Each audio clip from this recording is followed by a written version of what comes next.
शांति। बाबा good morning. आज बाबा के 26 नवंबर 2020 के महावाक्य हैं। सार में बाबा ने कहा, मीठे बच्चे, अपने कैरेक्टर सुधारने के लिए याद की यात्रा में रहना है। बाप की याद ही तुम्हें सदा सौभाग्यशाली बनाएगी।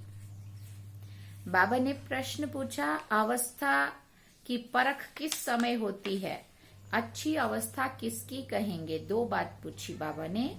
अवस्था की परख किस समय होती है? अच्छी अवस्था किसकी कहेंगे? तो बाबा ने उत्तर में कहा, अवस्था की परख बीमारी के समय होती है। बीमारी में भी खुशी बनी रहे और खुश मिजाज चेहरे से सबको बाप की याद दिलाते रहो, यही है अच्छी अवस्था। अगर खुद रोएंगे, उदास होंगे तो दूसरों को खुश मिजाज कैसे बनाएंगे? कुछ भी हो जाए, रोना नहीं है। आज देखो बाबा ने वो मुरली चलाई और पिछले कल एक भाई का फोन आया। इंद्र भाई करके हैं, खंडवा के हैं वो, एमपी के, और उनको कैंसर हो गया था कुछ समय, 1-1.5 महीना पहले, 2 महीना जितना हो गया। तो उनकी इतनी अच्छी ऊंची अवस्था है, बाबा बाबा बाबा करते हैं और सदा मुस्कुराते हैं, एकदम निश्चिंत रहते हैं।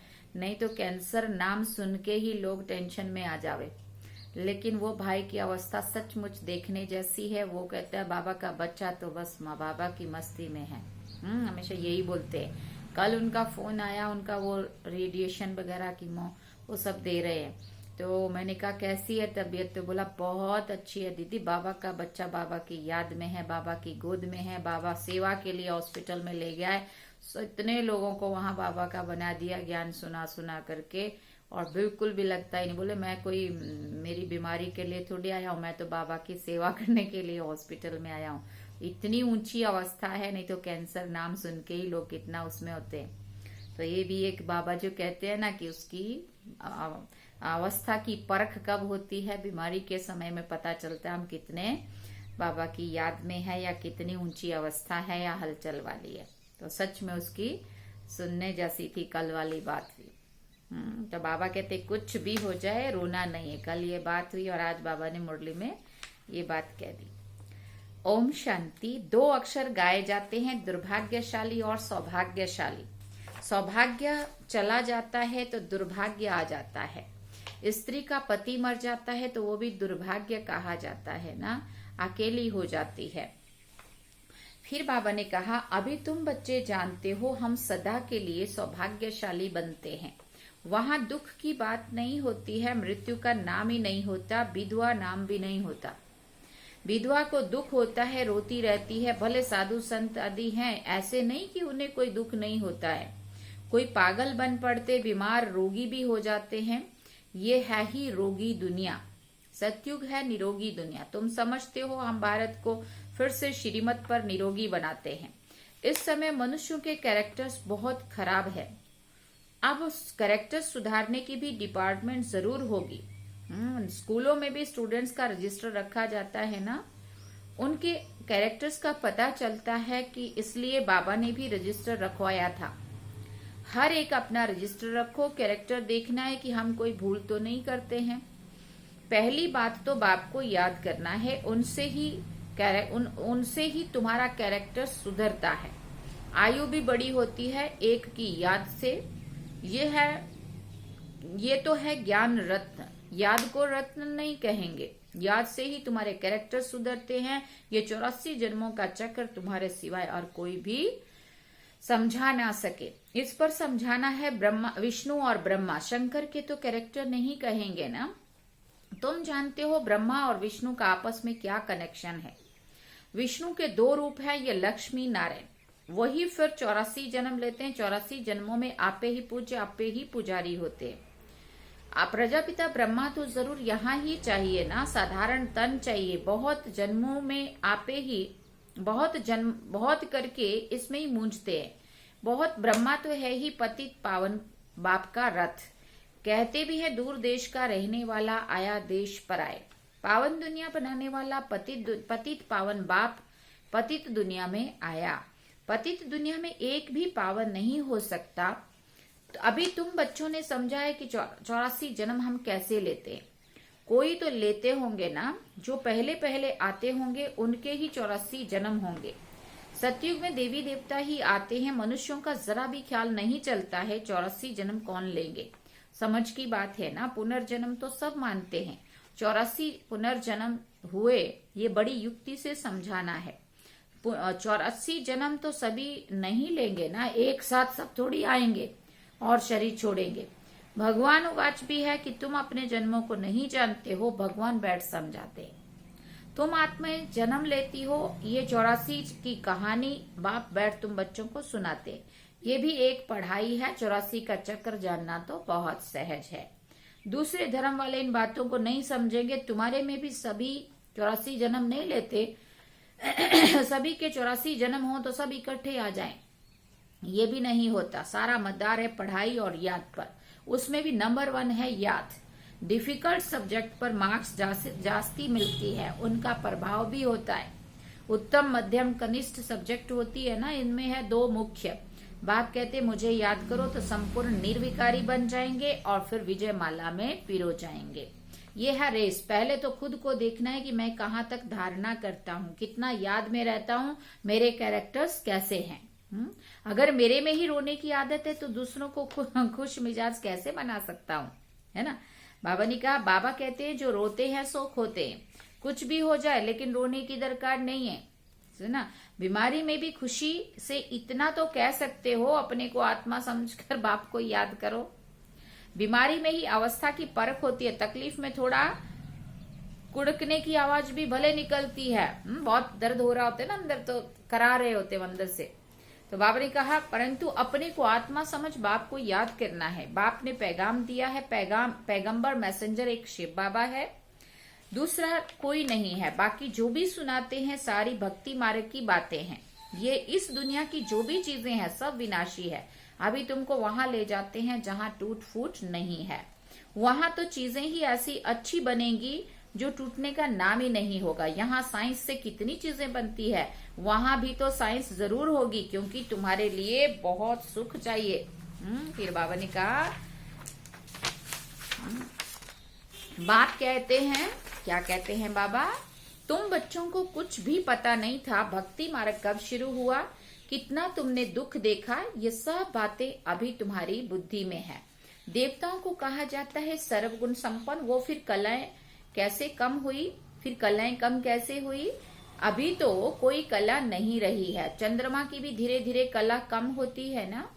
तुम जानते हो ये दुनिया भी पहले नई है तो वहां हर चीज सतो प्रधान फर्स्ट क्लास होती है, फिर पुरानी होते हो कलाएं कम होती जाती है। सर्वगुण संपन्न ये लक्ष्मी नारायण है ना। अभी तो तुमको सच्ची सच्ची सत्यनारायण की कथा सुना रहे हैं। अभी है रात और फिर होता है दिन। तुम संपूर्ण बनते हो तो तुम्हारे लिए फिर सृष्टि भी ऐसी चाहिए। 5 तत्व भी सतो प्रधान 16 कला संपूर्ण बन जाते, इसलिए शरीर भी तुम्हारे नेचुरल ब्यूटीफुल होते हैं, सुना, सतो प्रधान होते हैं। ये सारी दुनिया 16 कला संपूर्ण बन जाती। अभी तो कोई कला नहीं है। जो भी बड़े से बड़े लोग हैं वो अथवा महात्मा आदि हैं, ये बाप की नॉलेज उनकी तकदीर में नहीं है। उनको तो अपना ही घमंड है, बहुत करके गरीबों की तकदीर में है। कोई कहते हैं इतना ऊंचा बाप है, उनको तो कोई बड़े राजा अथवा पवित्र ऋषि आदि के तन में आना चाहिए। पवित्र होते ही हैं सन्यासी। पवित्र कन्या के तन में आए, बाप बैठ समझाते मैं किस में आता हूँ, मैं आता ही उसमें हूँ जो पूरे 84 जन्म लेते हैं, एक भी दिन कम नहीं। श्री कृष्ण पैदा हुआ उस समय से 16 कला संपूर्ण ठहरा, फिर तो सतो रजो तमो में आते हैं। हर चीज पहले सतो प्रधान फिर सतो रजो तमो में आती है। सतयुग में भी ऐसा होता है, बच्चा सतो प्रधान है, फिर बड़ा होगा तो कहेंगे अब हम ये शरीर छोड़ सतो प्रधान बच्चा बनता हूँ। तुम बच्चों को इतना नशा नहीं है, खुशी का पारा नहीं चढ़ता है। जो अच्छी रीति मेहनत करते हैं खुशी का पारा चढ़ता रहता है, शक्ल भी खुशनुमा रहती है। आगे चलकर तुमको साक्षात्कार होते रहेंगे। जैसे घर के नजदीक आकर पहुंचते हैं तो फिर वो घर बार मकान आदि सब याद आता है ना। ये भी ऐसे है, पुरुषार्थ करते करते तुम्हारी प्रारब्ध जब नजदीक होगी तो फिर बहुत साक्षात्कार होते रहेंगे। बाबा ने कहा बड़ी खुशी में रहेंगे। जो नापास होते हैं तो शर्म के मारे डूब मरते हैं।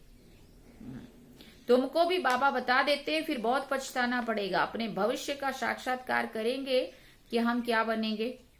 बाबा दिखलाएंगे ये विक्रम आदि किए हैं, पूरे पढ़े नहीं, ट्रेटर बने, इसलिए ये सजा मिलती है। सब साक्षात्कार होगा। बिगर साक्षात्कार सजा कैसे देंगे। कोर्ट में भी बताते हैं ना, तुमने ये किया है, उसकी सजा ये है। जब तक कर्मातीत अवस्था हो जाए तब तक कुछ ना कुछ निशानी तो रहेगी। आत्मा पवित्र हो जाती है तो फिर शरीर छोड़ना पड़े, यहाँ रह ना सके, वो अवस्था तुमको धारण करनी है। अभी तुम वापस जाए, फिर नई दुनिया में आने के लिए तैयारी करते हो। तुम्हारा पुरुषार्थ ही ये है, हम जल्दी जल्दी जाएं, फिर जल्दी जल्दी आएं। जैसे बच्चों को खेल में दौड़ाते हैं ना, निशाने तक जाकर फिर लौट आना है। तुमको भी जल्दी जल्दी जाना है, फिर पहले नंबर में नई दुनिया में आना है। तो तुम्हारी रेस है ये। स्कूल में भी रेस कराते हैं ना। तुम्हारा ये है प्रवृत्ति मार्ग। तुम्हारा पहले पहले पवित्र गृहस्थ धर्म था, अभी है विशेष, फिर वॉइसलेस वर्ड बनेगा।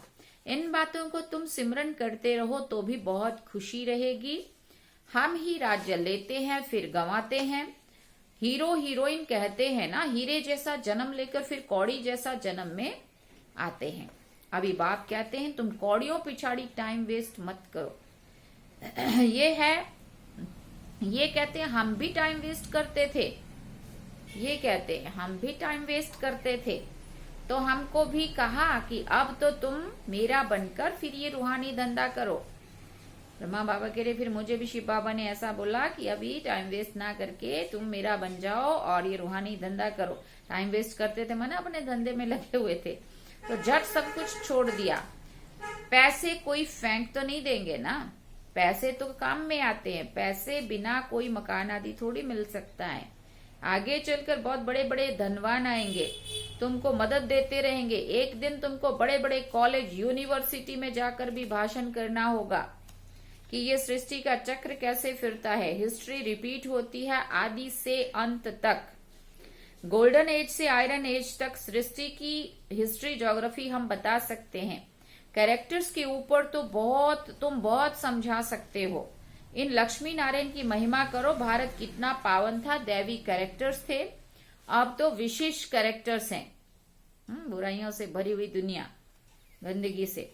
जरूर फिर चक्कर रिपीट होगा। हम वर्ल्ड की हिस्ट्री ज्योग्राफी सुनाते हैं, वहां जाना भी अच्छे को चाहिए, जिससे थियोसोफिकल सोसाइटी है, जैसे थियोसोफिकल सोसाइटी है, वहां भी तुम भाषण करो। श्री कृष्ण तो देवता था, सतयुग में था। पहले है श्री कृष्ण जो फिर नारायण बनते हैं। हम आपको श्री कृष्ण के 84 जन्मों की कहानी सुनाएं, और जो और कोई भी सुना नहीं सकता। ये टॉपिक कितनी बड़ी है, होशियार को भाषण करना चाहिए, बाबा कहते। अभी तुम्हारे दिल में आता है हम विश्व के मालिक बनेंगे, कितनी खुशी होनी चाहिए। अंदर बैठकर ये जाप जपो, फिर तुमको इस दुनिया में कुछ भी भासेगा नहीं, माना कुछ भी अच्छा नहीं लगेगा।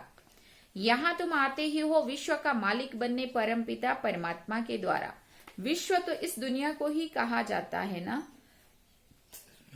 ब्रह्मलोक व सूक्ष्म वतन को विश्व नहीं कहेंगे।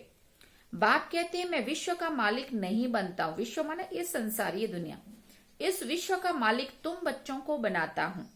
कितनी गुहिया बातें हैं। तुमको विश्व का मालिक बनाता हूं, फिर तुम माया के दास बन जाते हो। बाबा ने जब सतयुग में भेजा था तो कितना हम ऊंच थे, सतो प्रधान थे, और धीरे धीरे कलयुग के अंत तक बाबा ने कहा माया के दास बन गए। यहाँ जब सामने योग में बिठाते हो तो भी याद दिलानी है, आत्म अभिमानी होकर बैठो। बाप को याद करो। 5 मिनट के बाद फिर बोलो, क्या बोलो, तुम्हारे योग के प्रोग्राम्स चलते हैं ना, बहुतों की बुद्धि बाहर चली जाती है, इसलिए 5-10 मिनट के बाद फिर सावधान करना चाहिए। अपने को आत्मा समझकर बैठे हो, ऐसा उनको सावधान करना चाहिए। बाप को याद करते हो तो खुद का भी अटेंशन रहेगा। बाबा ये सब युक्तियां बतलाते हैं, घड़ी घड़ी सावधान करो। अपने को आत्मा समझ शिव बाबा की याद में बैठे हो तो जिनका बुद्धि योग भटकता होगा वो खड़े हो जाएंगे, अटेंशन देंगे। घड़ी घड़ी याद दिलानी चाहिए, बाबा की याद से ही तुम उस पार चले जाएंगे। गाते भी हैं खिवैया नैया मेरी पार लगाओ, परंतु अर्थ को नहीं जानते हैं। मुक्ति धाम में जाने के लिए आधा कल्प भक्ति की है, अब बाप कहते मुझे याद करो तो मुक्ति धाम में चले जाएंगे। तुम बैठते ही हो पाप कटने के लिए, फिर पाप करने थोड़ी चाहिए। हम पापों को साफ करने के लिए, आत्मा को साफ करने के लिए योग करते हैं, और फिर बाबा कहते तुम और अगर पाप करेंगे तो फिर बाबा कहते और थोड़ी करने चाहिए, नहीं तो फिर पाप रह जाएंगे। नंबर 1 पुरुषार्थ है अपने को आत्मा समझ बाप को याद करो। ऐसे सावधान करते रहने से अपना भी अटेंशन रहेगा। खुद को भी सावधान करना है, खुद भी याद में बैठे तब औरों को बिठाएं। हम आत्मा है, जाते हैं अपने घर, फिर आकर राज्य करेंगे। अपने को शरीर समझना ये भी एक कड़ी बीमारी है, इसलिए ही सब रसातल में चले गए, एकदम नीचे गिरावट में आ गए हैं। फिर उनको सैल्वेज करना है, जो एकदम गंदगी में घुस गए हैं ना, उसको वहां से छुड़ाना है, मुक्ति दिलानी है, सैल्वेज करना है। अच्छा मीठे मीठे सिकिलदे बच्चों प्रति माता पिता बाप दादा का याद प्यार और गुड मॉर्निंग। रूहानी बाप की रूहानी बच्चों को नमस्ते। हम रूहानी बच्चों की रूहानी माता पिता बाप दादा को दिलवा जान सिकवा प्रेम से याद प्यार गुड मॉर्निंग नमस्ते थैंक्स बाबा। धारणा के लिए मुख्य सार है, पहला पॉइंट अपना टाइम रूहानी धंधे में सफल करना है, हीरे जैसा जीवन बनाना है, अपने को सावधान करते रहना है, शरीर समझने की कड़ी बीमारी से बचने का पुरुषार्थ करना है। दूसरी बात बाबा ने कही, कभी भी माया का दास नहीं बनना है। अंदर में बैठकर जाप जपना है कि हम आत्मा है। खुशी में रहे हम बैगर से प्रिंस बन रहे हैं। खुशी रहे कि हम क्या बन रहे हैं, बैगर से प्रिंस बन रहे हैं। वरदान में बाबा ने कहा वाइसलेस की शक्ति द्वारा सूक्ष्म वतन व तीनों लोकों का अनुभव करने वाले श्रेष्ठ भाग्यवान भव। वाइसलेस की शक्ति द्वारा सूक्ष्म वतन व तीनों लोकों का अनुभव करने वाले श्रेष्ठ भाग्यवान भव। जिन बच्चों के पास वाइसलेस की शक्ति है, बुद्धि योग बिल्कुल रिफाइन है, ऐसे भाग्यवान बच्चे सहज ही तीनों लोकों का सैर कर सकते हैं। सूक्ष्म वतन तक अपने संकल्प पहुंचाने के लिए सर्व संबंधों के सार वाली महीन याद चाहिए। यही सबसे पावरफुल तार है, इसके बीच में माया इंटरफियर नहीं कर सकती है। तो सूक्ष्म वतन की रौनक का अनुभव करने के लिए स्वयं को वाइसलेस की शक्ति से संपन्न बनाओ। स्लोगन में बाबा ने कहा किसी व्यक्ति वस्तु व वैभव के प्रति आकर्षित होना ही कंपेनियन बाप को संकल्प से तलाक देना है। ओहो, सुना बाबा क्या कहते, किसी व्यक्ति वस्तु व वैभव के प्रति आकर्षित होना ही, बड़ी गहरी बात है, कंपेनियन बाप को संकल्प से तलाक देना है। क्योंकि ये बुद्धि में एक समय एक ही व्यक्ति वस्तु वैभव जो भी कोई भी एक ही रह सकता है ना। तो अगर हम संकल्पों से भी किसी वस्तु व्यक्ति या वैभव की तरफ आकर्षित हुए तो उस समय बुद्धि जहां गई तो दूसरी तरफ से बुद्धि ने तब तक तलाक दे दिया। तलाक दे दिया मना बाबा की तरफ से हटी बुद्धि तब तो दूसरी तरफ गई ना। इसलिए बाबा कहते किसी भी व्यक्ति वस्तु व वैभव के प्रति आकर्षित होना ही कंपेनियन बाप को संकल्प से तलाक देना है। अच्छा, ओम शांति। ये थे बाबा के आज के महावाक्य। अब सार में फिर बाबा ने कहा मीठे बच्चे अपने कैरेक्टर सुधारने के लिए याद की यात्रा में रहना है। बाप की याद ही तुम्हें सदा सौभाग्यशाली बनाएगी। अच्छा, ओम शांति। ये थे आज के बाबा के महावाक्य। बाबा को याद करते